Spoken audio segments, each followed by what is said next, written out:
Hello, my friends. Welcome back to Storyverse. Close your eyes for a moment and imagine the most powerful nation on Earth. Its armies are feared. Its cities are magnificent. Its rulers command millions of people. It seems unstoppable. It seems eternal. Now, imagine waking up one day and discovering that this mighty empire is gone. Not weakened, not defeated, gone. Tonight, we begin the story of Rome, and hidden inside that story is a mystery that historians still debate today. What really happened to Rome? For centuries, Rome appeared invincible. Its roads crossed continents. Its soldiers marched across deserts, mountains, and forests. Its laws shaped the lives of millions. From Britain to North Africa, from Spain to the Middle East, Rome ruled an enormous world. If you had lived during its golden age, you might have believed the empire would last forever. Many Romans certainly did. But history has a strange habit. The bigger something becomes, the harder it is to see the cracks forming beneath it. The strange thing is that Rome did not disappear in a single day. There was no giant explosion, no sudden catastrophe, no moment when the world stopped and announced that the empire was finished. Instead, the end arrived quietly, almost invisibly. While most people continued living their ordinary lives, something was changing deep inside the empire.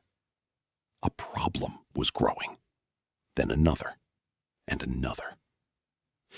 The empire still looked powerful from the outside, but inside, the foundations were beginning to weaken. To understand what happened, we must travel back to a time when Rome stood at the very top of the world. Its cities were crowded with merchants, soldiers, politicians, and travelers from distant lands. Massive arenas entertained thousands. Ships filled the ports. Wealth flowed into the empire from every direction. To many people, Rome seemed less like a country and more like the center of civilization itself. Yet even during these glorious years, the seeds of a future disaster had already been planted.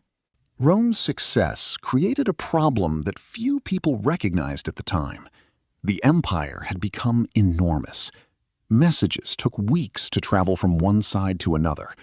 Armies were constantly needed along distant borders. Governors ruled territories thousands of miles from the capital. Every victory added more land to control and more people to govern.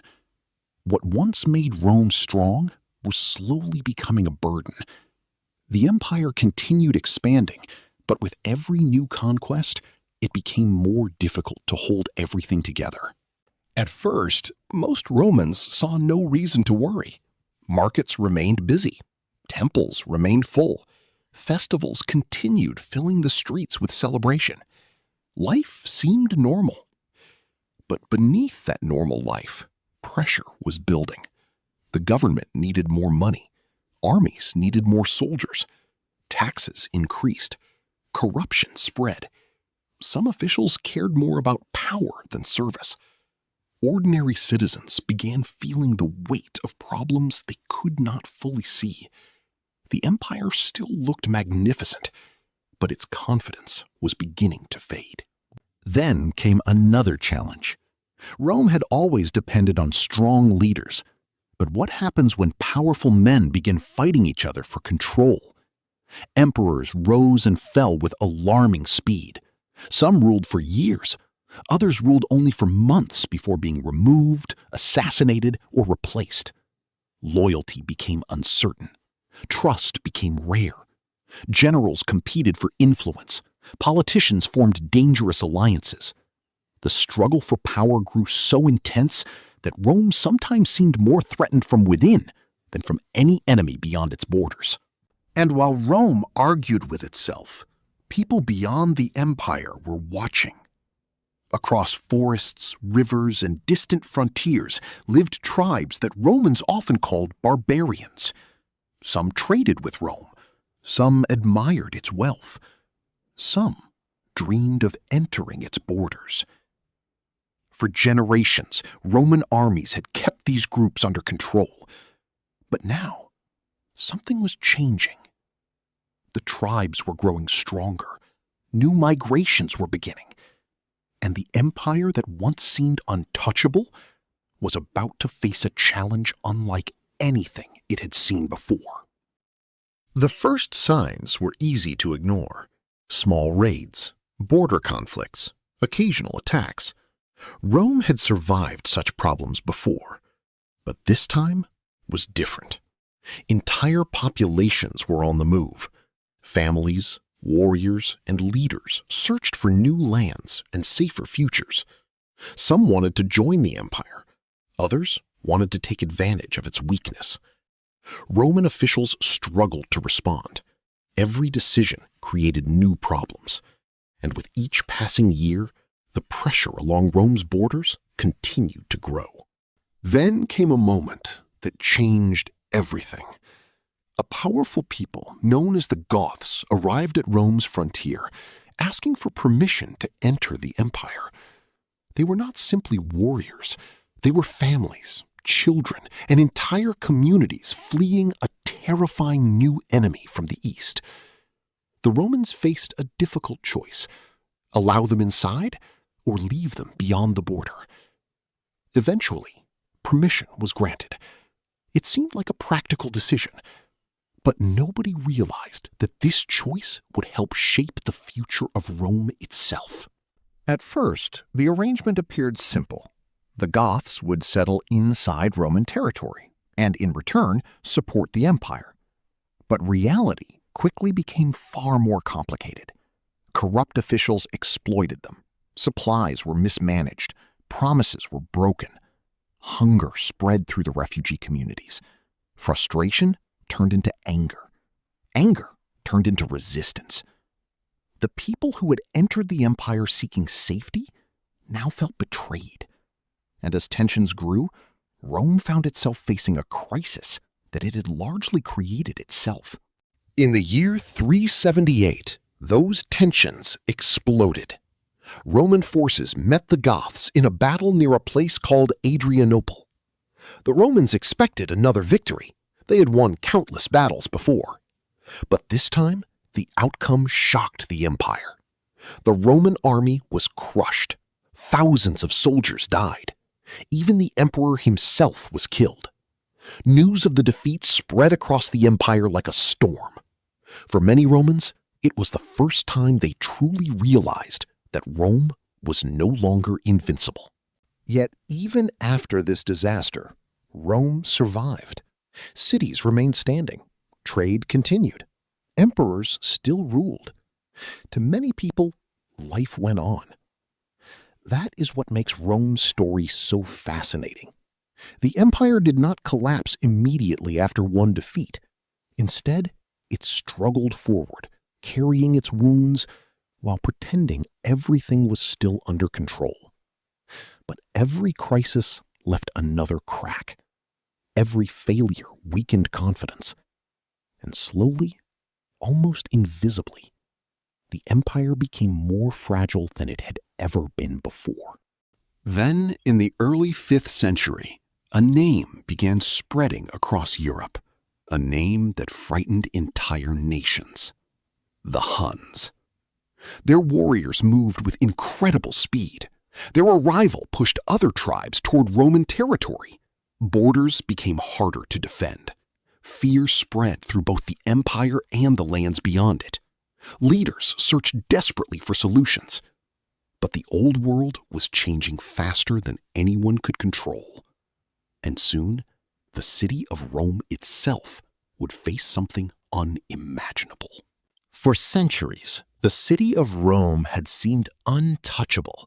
It was the heart of an empire that ruled much of the known world. Even when wars were fought, they usually happened far from the capital. Most Romans could not imagine enemies reaching the city itself. Yet in the year 410, something happened that shocked the ancient world. A Gothic king named Alaric led his forces into Rome. The unthinkable had become reality. The eternal city had fallen into enemy hands. News of the sack of Rome spread across continents. People struggled to believe it. For generations, Rome had represented power, order, and stability. If Rome could be captured, what was truly safe? Some thought the world was ending. Others believed the gods had abandoned the empire. Yet the strange thing is that Rome survived even this humiliation. The city was damaged, but not destroyed. The empire continued existing. And that created an even deeper mystery. If Rome survived, why did its decline continue? The answer was becoming harder to ignore. Rome was fighting too many battles at once. It faced pressure along its borders. Political struggles weakened its leadership. Economic problems drained its resources. Armies that once protected the empire now struggled to defend distant territories. Each crisis alone might have been manageable. Together, they became overwhelming. The empire still possessed wealth, soldiers, and influence, but it no longer possessed the strength that had once held everything together. Meanwhile, new kingdoms were rising inside former Roman lands. Groups that had once been outsiders were becoming rulers. In some regions, Roman officials still governed. In others, local leaders took control. The map of Europe was slowly changing. To ordinary people, the transformation often happened gradually. A different ruler, a different army, a different flag. Life continued, but the world around them was being reshaped. The empire was no longer expanding. It was quietly losing pieces of itself. Then came the year 476. At the time, few people realized its importance. There were no fireworks, no dramatic speeches, no announcement that history had changed forever. A young emperor named Romulus Augustulus was removed from power by a Germanic leader named Odoacer. The event seemed almost ordinary compared to the many crises Rome had already survived. Yet historians would later look back on this moment and say something extraordinary. They would call it the fall of the Western Roman Empire. But here is where the story takes an unexpected turn. If Rome truly fell in 476, why did so much of Rome continue to exist? Roman roads still connected cities. Roman laws still influenced governments. Roman buildings still stood across Europe. People continued speaking languages that came from Latin. Even many of the new rulers admired Rome and copied its traditions.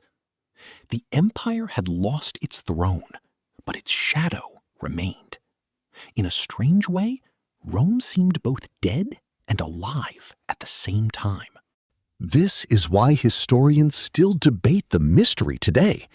Was Rome destroyed by invading tribes? Was it weakened by corruption? Did economic problems bring it down? Did political chaos slowly tear it apart from within? The truth is more complicated than any single answer. Rome was not brought down by one enemy or one event. Instead, many different problems worked together over centuries. Like a great tree, the empire appeared strong on the outside long after decay had begun inside. Perhaps that is what makes Rome's story so powerful. Most people expect great civilizations to end in a single dramatic moment, a final battle, a final disaster, a final defeat. But Rome teaches a different lesson. Sometimes the most important changes happen slowly, so slowly that people living through them hardly notice.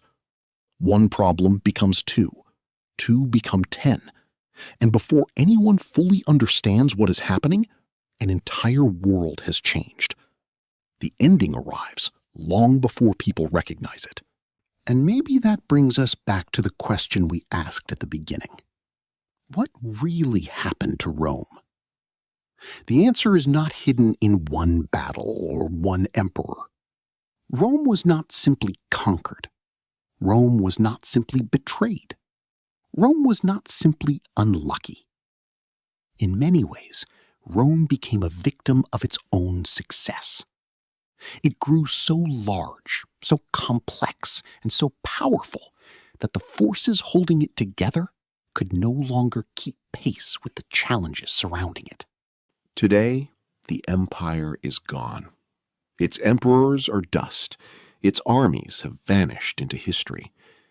Yet Rome is still with us, in our laws, in our languages, in our architecture, in the very idea of government itself.